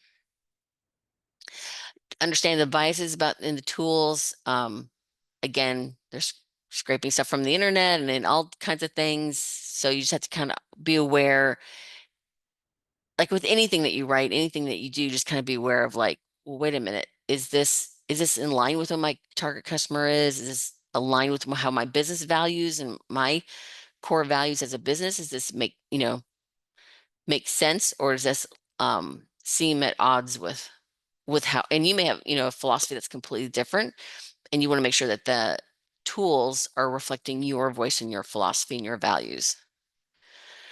Again, great rough draft generator is not a first draft generator. It's not the last draft, not a final draft generator. So you need to always kind of take them up. But again, these models can get you 80% there. It'll shortcut the time so much so I don't want to sound negative on them because man, if something can give me 80% there and then I just have to add on that last 20%, that's huge as opposed to sitting there and trying to do the whole thing from scratch. So again, and you as a business owner know these stories. You are an expert in these areas, or you understand what your customers, you understand their pain points. You can add in these kind of additional um, stories and layers onto a piece of content that the model gives you to just make it more tailored to your business and kind of level it up from something kind of general to something more specific and tailored to your business. And then I would say, well, if ChatGPT can write it, then what value or uniqueness are you adding as a business? So you want to make sure that you're adding more valuable content and not just noise, and that you are really crafting something that is going to be something that helps your customers or helps, the people that you're trying to serve with your business. Versus, and it's always been a problem with marketing and content machine, agencies are set up just to be content machines where they can just churn out, they just pay people to write and they just churn out articles and articles and articles. They're trying to game the system and game SEO and get search engines by having all this content out there. But it's all very generic, basic, not interesting content, but they're trying to get, oh, got all the right search terms. So Google and, you know, Bing or whoever will come find this website because it has all the right keywords that SEO is looking for. There's always been that. So people that will just can you compound with using these AI models, they can just generate all that content faster. But again, it's going to be very generic. I don't say boring, but very basic generic content. It's not going to really speak or connect your target customers with you as a business. So that's where you want to add that value and uniqueness and your perspective on top of any of the content that's being generated by the models. And that is the end of two questions. And we can go open up ChatGPT if you all want to look at it. We have about 15 minutes and we can go through and walk through it if no one's ever looked at it. So happy to do that. Alicia, we're going to be going back a little bit. Alicia Mhm. asks, can the tokens be combined? No. So a token is literally for just that conversation or chat that you're having with the model, which is a good thing, actually. You don't want it combined if it's 4,000 characters, you don't want all your conversations to be limited by a total of 4,000 tokens. Um, you want each conversation to have its own token length. But no, they're and they can't be changed. They just are what they are. You can, like I said, go to a paid version to get longer or more tokens and a longer context length, or different models. Like Claude is kind of like, if you really need long form content, I would use Claude because it's got the longest token length, context length of any of the models out there. It's in the paid version, but it's going to be the longest one of all of them. And like the free versions are always going to be shorter than the paid anyway, but Claude is kind of built on long form content, was its kind of differentiation. That, and it does coding really well. If you're a web developer, people love using Claude for coding. I don't code, so I just heard it's really good for that too. Okay, James would like to know, when using ChatGPT 5.0, I ask it to give me green, yellow, red. Best confirmed answer is green. Will this minimize hallucinations? Um, Green, yellow, red. I think that's I think that has to do with the creativity. I know the one there's one I use that has like low, medium, and high, and it's how creative you want the model to respond. Um, it sounds kind of weird when you say that, but it'll be so I think I'm not sure. I haven't used five in ChatGPT. I tend to use Claude a little more. But the green, I'll look into that, but the green, red, and yellow might be more how creative you want the model to respond, which so it'll it would um it would kind of give you more like low is like, more kind of straightforward. Medium or high, or green and yellow and red might be more like, oh, you can add in a little more personality, a little more creativity, a little different word choices. It might be a little more sometimes it can get too wordy, but I think that might be what it is. But that's a good question. I'll look into that to verify on. I've used four mostly. I haven't used five as much on ChatGPT, but so I apologize if that's not a very good answer. I will make Those are it. all the questions. Okay. Um, does anybody want to kind of open up ChatGPT and look at it? I know we've got a couple minutes left. Or if not, I mean, you may all be experienced users and uh, are good with using the models. Why don't you open it up? Okay, let me find it. And I will say, so like I mentioned here, hopefully you can see this on my screen now. So this is just a little chat window. Again, all models will have this little like little text window essentially. It says ask me stuff. Here's where you can create a new chat.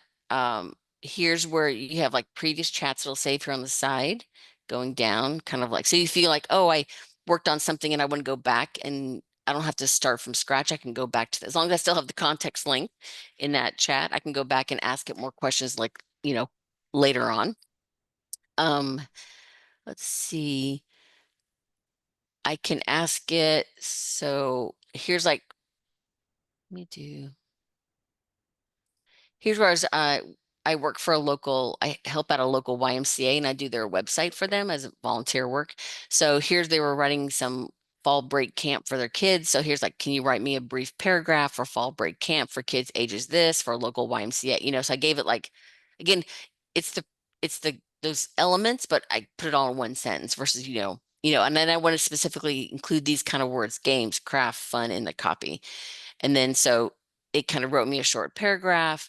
And then the nice thing is it'll ask you questions afterwards and say, do you want me to make it more playful for kids? Like maybe I didn't say, well, tone, games, craft kids, do more. Then it wrote me a playful, well, I didn't like the playful. So I said, but I didn't like this last sentence. So rewrite me the last sentence. And then then it asked me, do you want to make a shorter version I'm like, yes, then make me a shorter version. So you can the model will start asking you questions and prompting you back. You can also ask the models to say, hey, what are the 5 things I should include in my copy for a fall camp, you know, website copy for kids at the Y. So, and they can say, and I've also done it too, like, I don't think it's in this one, but Where's I uploaded one. So this is one where I uploaded, uh, here's like where I uploaded like 3 documents and said, hey, look at, take these. I need a historical view of this certain kind of technique using this attached article and your own research. Oh, and here's like a tip now. That's like a recent tip. So the models are designed to respond quickly and provide you, how fast they can respond to you. But the thing now that we're hearing data scientists say is ask the models to take additional time to review and you'll get a better output because the model's going to say it's built on speed. And so it's designed, its default is designed to give you a fast response. But in reality, sometimes for something like this, where I wanted to look at 3 documents, I need you to look at those and what you already know in your training data to write this. So I'm going to say, take additional time to review before responding. 'Cause I don't need you to respond in 10 seconds. I'd rather have you look thoroughly through these documents and your own um, training data before responding. So that's a good tip. Is just to ask. So I did it almost all the time now. Again, it took 1 minute and 29 seconds. It's not like it's thinking for 10 minutes, but it's also not responding in 10 seconds. So then it's like, oh, and it gave me, here's the historical view. And the models are really good now. They used to not do this as well, but about putting things in formats already, like with subheaders and bullets. In the beginning, it would kind of just give you everything in a text and a paragraph form, but now I find more and more models are delivering it in the format that we like to see, especially. So here's like text and bullets, things, all this information. Again, it took 1 minute and 29 seconds. It's not taking a long time. And then it did give me the sources because um, because I said I wanted some sources. So it said the ones I gave it to, and I said, well, what other ones are you looking? So again, I'd have to go out and actually look to make sure that these are accurate sources. That would be on me to check. And then it said, would you like one of the following? A handout for a workshop, an infographic. Now, I had to do like the infographic um, or handout. The summary for the handout was fine. It tried doing the infographic. That didn't work so well. It did not look good. So that was like, yeah, let me see what it does. And it was kind of janky. So not really, but it was a good thing that it tried. And maybe I could have used it, but other tools would have been better for that. And so then it gave me a paragraph summary, and then it said, and I asked it to do this a practical sewing diagram because it said, "Do you want a diagram?" I was sure. Um, and it kind of tried doing it. It didn't work out really that great. I wouldn't use it this format, but let's just see what it does. Um, and then yeah, then I had to do a PDF. Again, the PDF document, it can create PDF documents for you, and you can download it. It wasn't that great. It was kind of again not formatted really well, but hey, I tried. So so it'll do a lot of things so you can go pretty far. Um, what's another one? Let's Now, this is the see. free version. Yeah, this is just chat. So for my personal, I use free. For work, I have a paid version, but I use Claude for my paid. So this is just the free version. But now, like what I said, I can upload these documents, but I tried doing another one where I wanted to upload a file, and it said, "Oh, you have to wait 24 hours before you can upload another file." So the free version just limits you on you. I couldn't do like I even if in a new chat. Um, I couldn't, even in a new chat, I couldn't upload a file because it remembered like, okay, the free version lets you upload one time some files, but not 2 times in the same. I had to wait 24 hours, even in a new chat. All right. Any other questions? But it does nice. It saves them over here, and you can rename these. So usually the default little name is fine, but you can go in here and rename. If like I didn't want to call it fall break camp copy, I could rename it to, YMCA camp copy or something. Anything else? Okay, a question. How do you limit Chat GPT so your prompts are not included for its Oh, training? there is somewhere in here, there's a check mark about, I'll have to think about where it is. There's a check mark that maybe in settings, that you can tell. Oh, hello, hello. Um, I just don't ever put anything in there that's proprietary. There's something in the settings that tells you no, turn on temporary chat. It may be in your profile or settings where you can, oh, you can also use voice mode. If you don't want to type it in, you can talk to it. Um, I'll have to figure out where it is. Maybe in my profile. That's a good question. I haven't done it in so long, but I just know there's a way to do it. Where was that? No. You're saying Yeah. it's by your name at the bottom. By my, as I see, it's down on my profile, probably somewhere down here. Wait, it keeps saying upgrade for free, and I don't want to upgrade. I don't want to get stuck in this upgrade thing. I was afraid to click it and then it goes settings, personalization, data controls. So this is probably where prove the model for everyone on. So you would just turn this off. Because you're saying, I don't want you to improve the model for, I don't want you to train on my stuff and have to go back. So I could just turn that off to allow your content to be used. Yep, there it is. Good. Thank you. I was afraid if I clicked on that, I'd be going to some upgrade thing and I didn't want to do that because it kept saying upgrade. And I'm like, "No, I don't want to upgrade." All right. We are about 4 minutes till. Is there any other questions or? No, Okay, that was the last one we had. cool. Well, like I said, that's a lot of information. The, it's again, start playing around with it so that obviously the next thing to do is just the next thing you think about you having to write. Doesn't matter how big or small, go into whatever model and just start playing around with it. Let me stop sharing my, um, and just start putting it in there and playing around with it, and you'll just iterate. And now, in the beginning, I was kind of like, I'm not scared to use it, but it felt weird. Like this is like this is not the grumpy old man of, you know, it's not going to be. But man, you use it a couple times, and you're like, whoa, this is pretty powerful. Even the free versions, even if you're not prompting exactly correctly, as long as you get close and you'll get better at it. Um, and like I said, and you'll find just, and then the next time you're like, oh, I have to write this. Let me go in there and see what it does. I have to write this. Let me go in there and see what it does. So you'll start once you kind of start realizing, and then if you really do start using it a lot, then I would say at some point look at upgrading to the paid version, or if you already use a tool that has, the paid version of a platform, and you can use the AI within that platform. I mean, versus a standalone model, it's up to you. But you will start using it for more and more things. And like I said, the paid versions just give you more functionality, they give you longer context, but they also give you like plugins.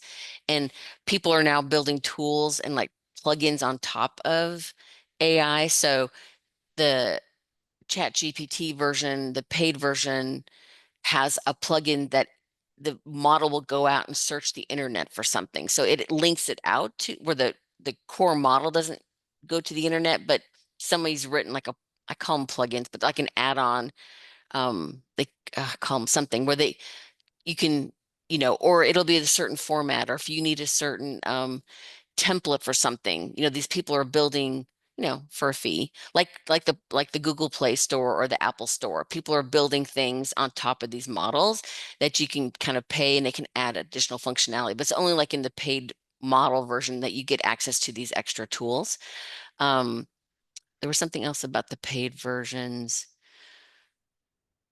I can't remember, it just went out of my head now about but like I said, but Claude offers like a free, just getting around like a 30-day free trial. Like just start playing with it, whether it's a 30-day trial or the free version of ChatGPT or Perplexity.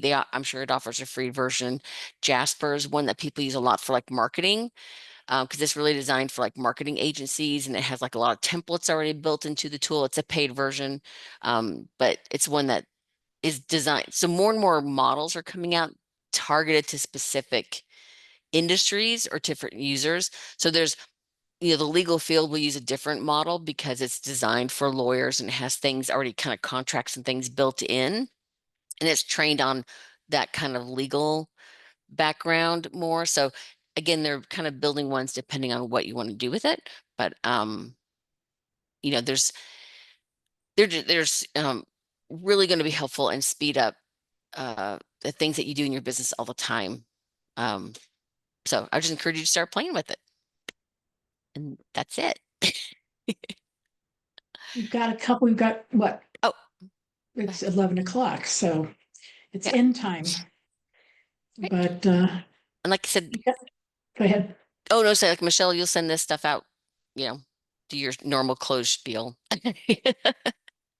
And hopefully in a couple of days, I've got a lot of projects I have to do. So as soon as I get this on my to-do list. So, okay, All right, brilliant. Well, very thank you for good. taking time this morning. I know it's a hopefully a beautiful Saturday, with low humidity here anyway. So get out and enjoy the rest of the day. And again, just start playing with it. You can't blow it up. You can't destroy it. It can only be like a positive in using it in your business in any number of ways, and you'll start thinking more and more ways to use it. But it's just another tool for your business that can help you save time, brainstorm, and help your creativity and activity, which are all like not enough time in the day. And if we can shortcut that, I'm all for that. Great. Thank you. Sandy, as always, fabulous workshop. We appreciate you and look forward to your next one. All right. So Thanks. have a fabulous day, everybody. Thank you for Bye, being everyone. here. Bye-bye.